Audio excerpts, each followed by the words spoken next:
On the greater end. Bounding eye the heavens.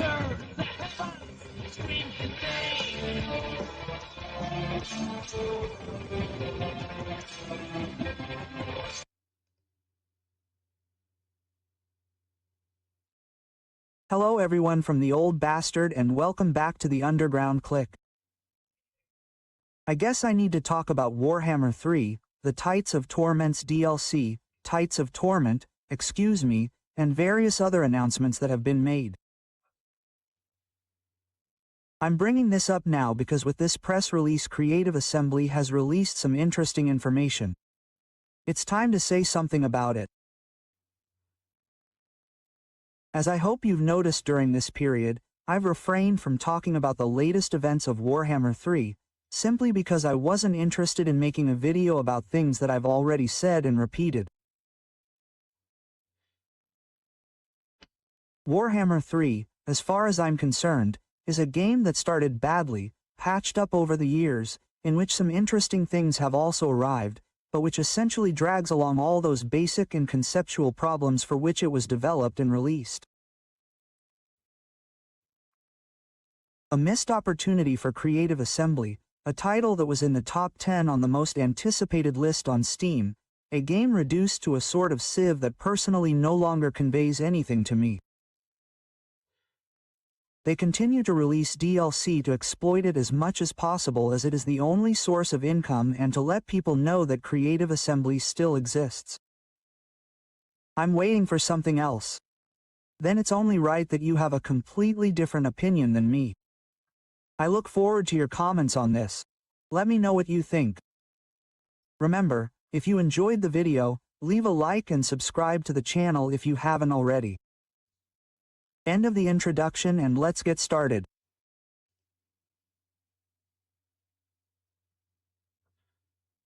Let's go over the only aspects that struck me.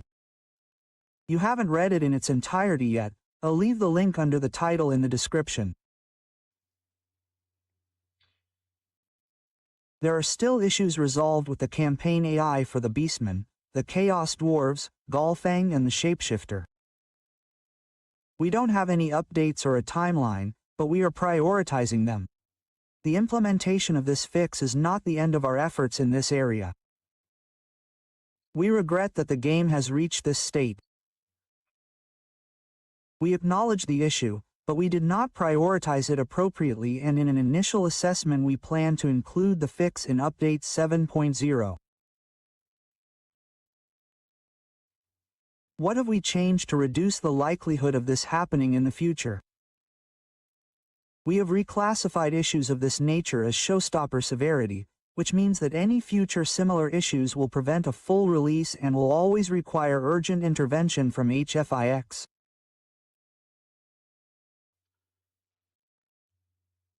So HFIX doesn't fully fix the issues and they can't tell us anything about what they will do and when the series will resolve them. We're in the middle of the ocean and we can't find our position with the sextant to get to port. But then they reassure us that this hot fix is not the end of our efforts in this area, which as a sentence has nothing to do with it since it says shortly before that they are prioritizing this issue. Another attempt at apology for the state of the game and then a masterpiece. Unbelievable stuff. We acknowledge the issue, but we didn't prioritize it properly, and in an initial assessment we plan to include the fix in Update 7.0. Should I read that again or do you understand what they are saying? They knew about the issue, but they didn't care. They wanted to move on and release the new DLC because they had nothing new to sell. And not content with that, the fix was planned for patch 7.0, leaving players to play campaigns with the AI of some factions completely broken in the meantime. Well done.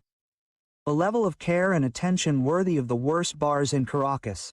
Crazy stuff. We'll get back to the press release later, but since I found an interesting interview that talks about the game's bugs, I'd say it's worth sharing with you too. Published by PCGamesN.com. And written by Ken Olsop, whose link I'll leave in the description.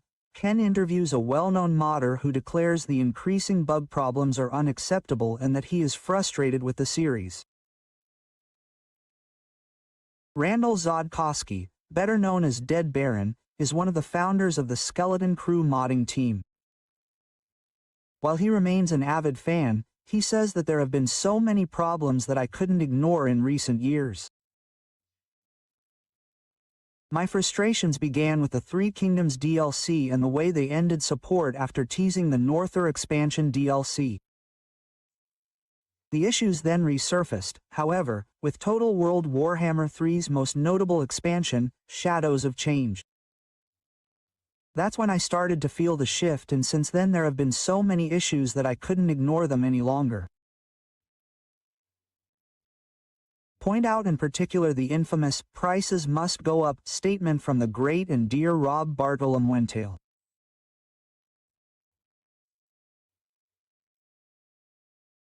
It felt like an insult, as if they were simply telling us to shut up and buy the DLC, Randall notes, stating that he believes the message reflected how the higher-ups view the community.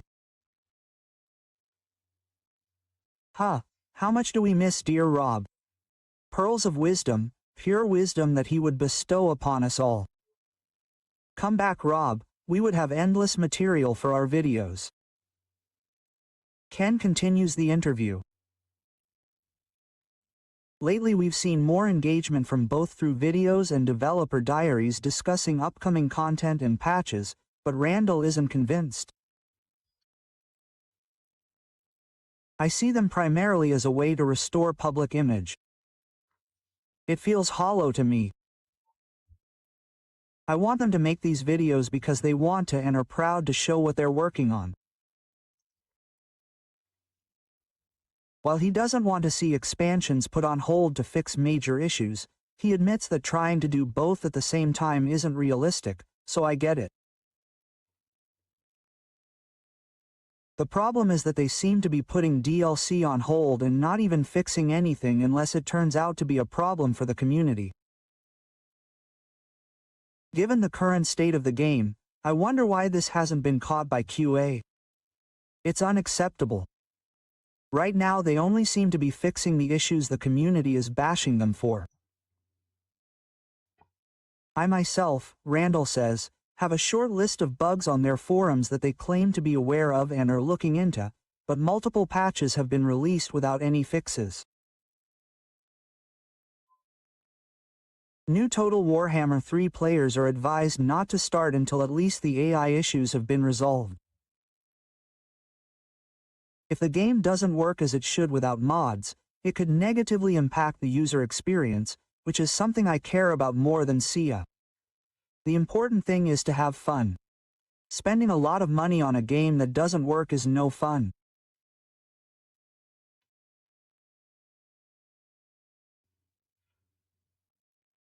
Kudos to Ken Olsop for the great interview and to Dead Baron for having captured the situation perfectly.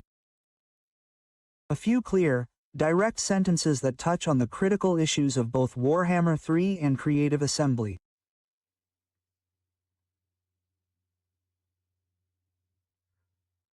The AI issue was also discussed in the previous press release. I'll leave you the link to that one too.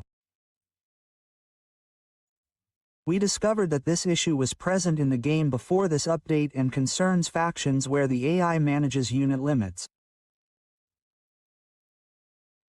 We discovered that the AI was messing up lists of units to recruit without taking limits into account, resulting in recruitment failure and blocking the decision-making process. These issues have been compounded by changes we've made to the various resources needed to recruit units for the Lizardmen and Tomb Kings.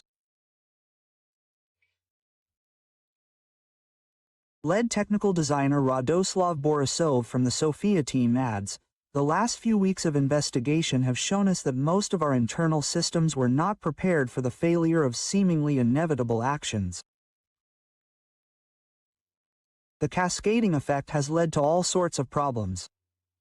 Let's not blame Sophia. The game engine issue should have been solved first, as many of us have said, but Creative Assembly didn't do it, and now Sophia is left holding the baby, and it's up to them to fix it. Best wishes. Back to the latest. Tides of Torment, postponed to December 4th, will be a year since the last DLC. I'll be really curious to see the next assessment. Also on December 4th there will be the showcase, new historical and fantasy titles presented by the people who created these new games. Both fantasy and historical games are confirmed again. I made a video about this. If you haven't seen it, catch up on it. And also on December 4th there will be the new mod manager. Now, before I talk about it, I have a curiosity. Oh, the whole thing December 4th, new DLC, showcase, new mod manager.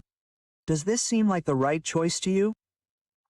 December 4th is a Thursday, and knowing them I would say that the showcase will air between 3 p.m. and 5 p.m. At 5 p.m. the DLC and the mod manager will be released. At that time, however, I think many people in Europe will be at work like me and will return home later. So what do? Do I load the new DLC, the new mod manager, and play it right away, or do I watch the showcase? I don't know. It seems to me like a way of competing with each other between showcases and DLCs. I don't know.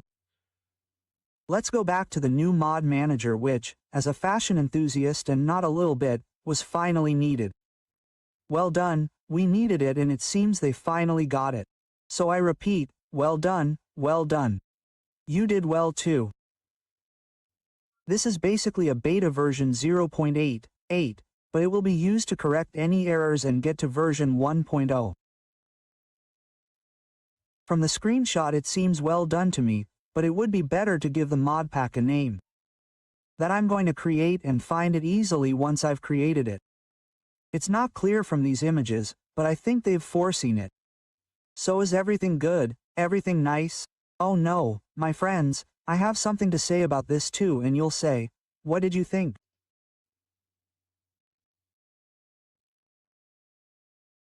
Yes, I have something to say because apparently from the images and from what is written, to ensure that what we've created meets the needs of the most ardent fans of Total War Warhammer 3, the new mod manager in version 0.88 will only be for Warhammer 3. If they do it to test it, correct any errors with community feedback, and then when we have version 1.0 release it for all Total War games, it could be fine with me, although I don't understand why not for everyone from version 0.8.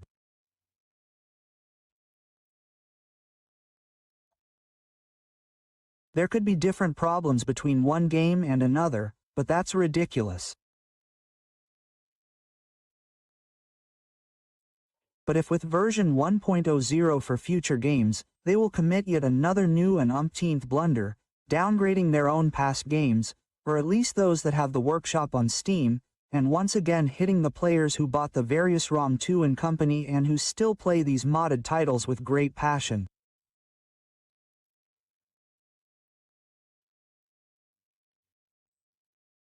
It would be yet another move of little attention towards historical titles and towards fans that should trigger a reaction from us towards this umpteenth possible wicked policy of Creative Assembly.